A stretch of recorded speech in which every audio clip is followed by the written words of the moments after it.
Now, folks, I hope you're all well. So, what have I got for you today? I found this on Airsoft Forums UK.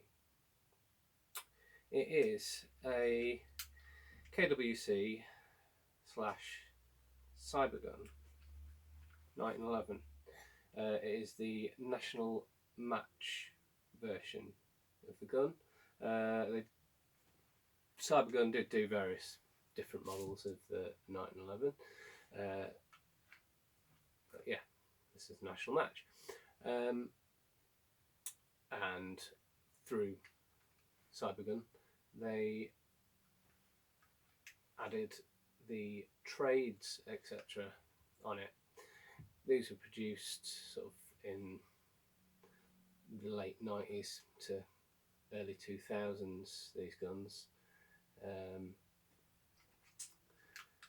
And they are really, really nice springers.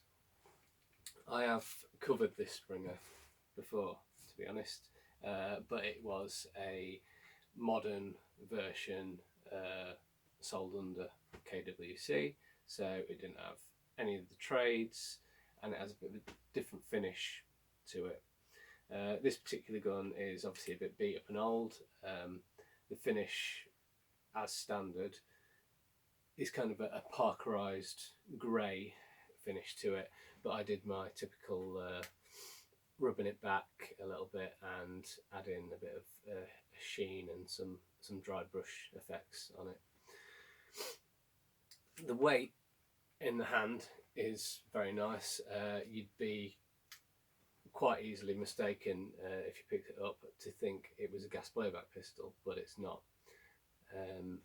It is an ABS body, but as I said, even as standard, the finish was quite nice, very similar to a stock TM 1911, with that kind of off greyish sort of finish to it.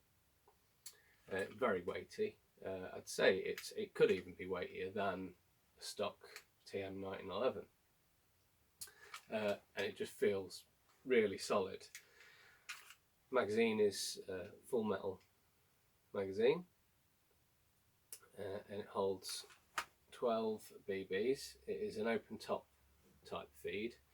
You pull the follower down, lock it at the bottom, and you press this button here and it opens up the feed, and you drop your BBs in, let go, closes the feed, and then you let your follower go. Now, it does have a locking slide, but you will notice it is a closed ejection port on this. But for the general quality of the gun and the feel and everything else, you can kind of negate that little detail, seeing as it is so nice. The rear sight is adjustable for height windage. Front sight isn't actually the original front sight that was on this gun. I had to make this front sight myself because the front sight was missing. It should have a sort of a longer front sight on here. I kind of chopped up a Springer Glock slide front end, the front sight of a Glock, that is, to actually make that front sight.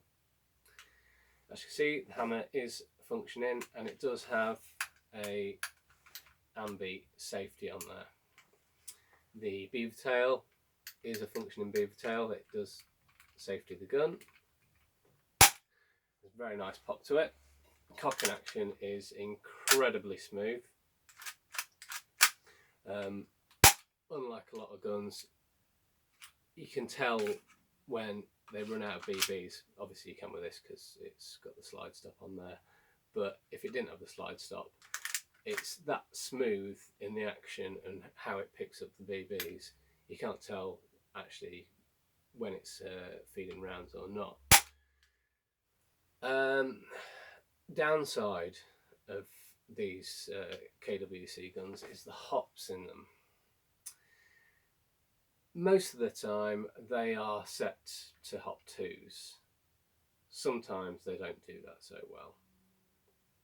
I have had ones which are actually really off as well, and I'll be swerving them off to one side sometimes. This particular gun, when I got it through, it was hopping 2s quite nicely, but you know, that's never enough for me. I like it to hop a little bit more, and so I tried to tweak it.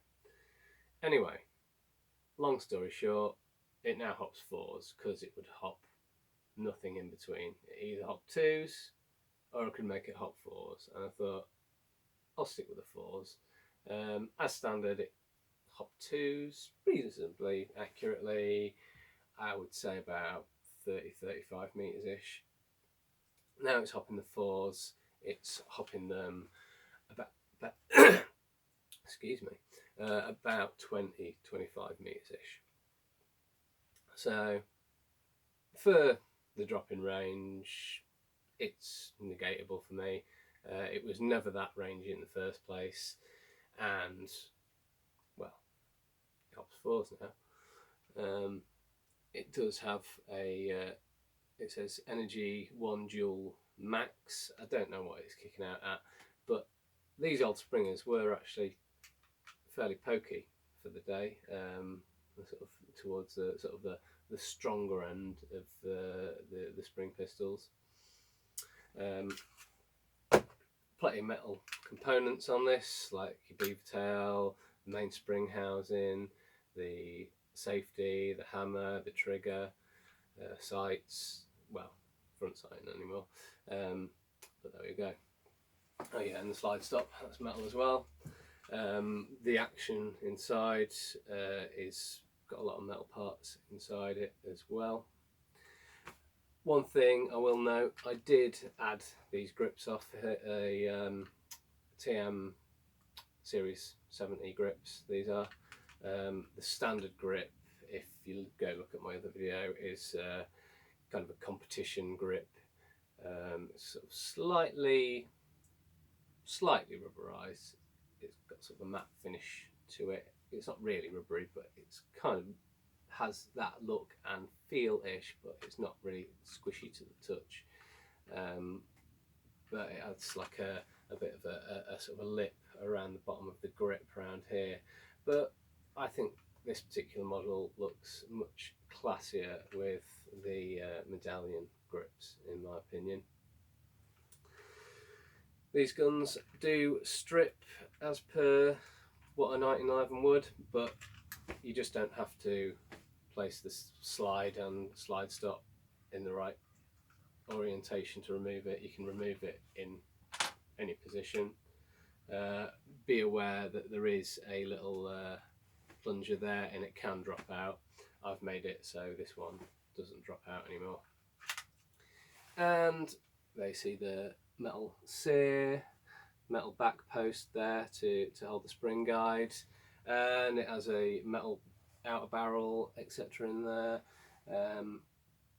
So yeah, it's all a fairly sturdy internal to it. It has got a plastic piston and sear, etc. But they are relatively sturdy, really. And as noted before, you don't have to place it any particular way. You just can pop it in any time.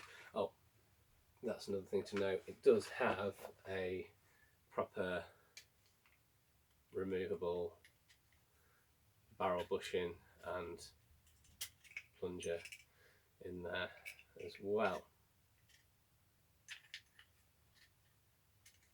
So for a spring pistol, it is really quite detailed and well put together when it comes to spring action pistols. Yeah, and I think that is about that. Obviously, as I said before, it has got the markings on there, which I'll add on the pictures on the Springsoft page so you can get a really proper look at them. real steel markings that side, and on this side has the airsofty type markings, Energy 1.0 dual max, which is pretty ugly on the side there, KWC, and this 3P marking with a little target behind. That is on my little Colt 25 as well, that marking, and a made in Taiwan there. And also on top of the ejection port, Cal 0.45, which is a nice little touch, which the other KWCs don't tend to have, as I've noticed, of ones that I have. Oh yeah, and it has even the Colt marking on the side of the rear sight there as well, which is a nice little touch. Yeah, so I think that is about all I have to say on the matter. As always, I thank you for watching. I'll see you all soon. Cheers, guys.